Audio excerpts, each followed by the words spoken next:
बहुत समय पहले एक गांव में मोहनलाल नाम का साधारण किसान रहता था।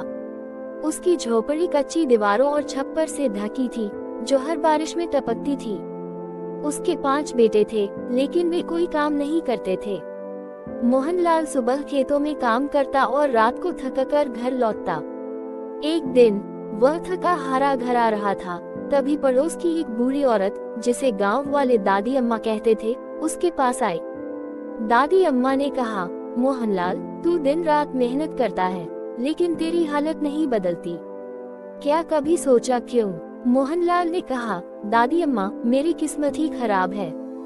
मेरे पास साधन नहीं और बेटे भी कोई मदद नहीं करते। दादी अम्मा ने कहा, तेरे बेटों में से किसी एक की शादी करवा। बहू घर आएगी तो शायद घर में रौनक आ जाएगी। मोहनलाल ने बताया कि उसका बड़ा बेटा सुरेश पहले ही शादीशुदा है, लेकिन उसकी पत्नी ससुराल से कभी वापस नहीं आई। मोहनलाल ने कहा, दादी, हमारे पास उसे लाने का साधन भी नहीं था। गरीबी के कारण हम उसे रखने की व्यवस्था भी नहीं कर पाए। दादी अम्मा ने कहा, सुरेश को मेरे पास भेज, मैं उसे कपड़े और थोड़ा सामान दूंगी। बहू आएगी तो घर बदलेगा। अगले दिन सुरेश ने दादी से कपड़े और सामान लिया और अपनी पत्नी गौरी को लाने के लिए निकल पड़ा। सुरेश अपनी पत्नी गौरी को लेकर घर लौटा।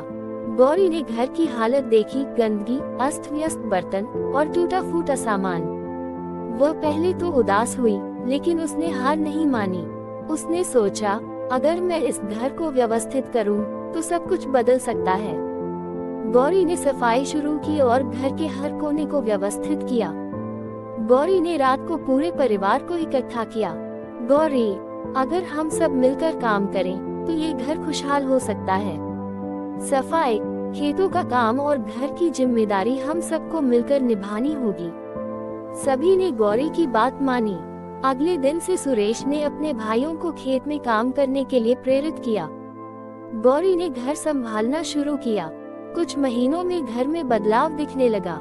एक दिन मोहनलाल बिना कुछ लिए घर लौटा, लेकिन उसके पास एक मरा हुआ सांप था। उसने सांप को घर के आंगन में रख दिया।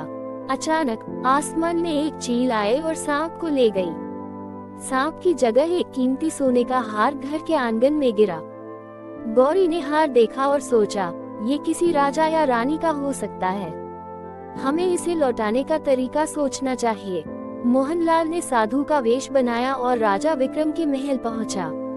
उसने राजा से कहा, महाराज, आपका जो हार खो गया था, मैंने देखा कि वह महल के पीछे पड़ा है। राजा ने सैनिकों को वहां भेजा और हार वाकई मिल गया। राजा ने मोहनलाल से कहा, मानगो, तुम्हें क्या चाहिए? मोहनलाल ने कहा, महाराज, इस धनतेरस पर पूरे राज्य में किसी के घर दिया नहीं जलना चाहिए, सिवाय मेरे घर के। धनतेरस की रात पूरे राज्य में अंधेरा था, केवल मोहनलाल के घर दिया जला। लक्ष्मी माता ने मोहनलाल के घर को आशीर्वाद दिया। उसका घर एक आलीशान महल में बदल गया। मोहनलाल ने राजा से अपनी योजना बताई और राजा ने उसे सम्मानित किया। इस कहानी से हमें 5 महत्वपूर्ण बातें सीखने को मिलती हैं। जो मनुष्य इन 5 बातों को याद नहीं रखता, वह हमेशा गरीब रहता है। 1. हिम्मत और साहस। जो व्यक्ति अपनी मेहनत और साहस से काम करता है, वह कभी भी गरीबी में नहीं रहता। 2. बुद्धि और सोच। बिना सोचे समझे काम करने से हमेशा नुकसान होता है। बुद्धि और विवेक से किया गया काम हमेशा सफल होता है। तरह, प्रयास और समर्पण। जो व्यक्ति समय के साथ बदलता नहीं है और प्रयास नहीं करता, वह हमेशा गरीब बना रहता है। 4. आत्मनिर्भरता। जो व्यक्ति दूसरों पर निर्भर रहता है, वह कभी भी समृद्धि को नहीं पा सकता।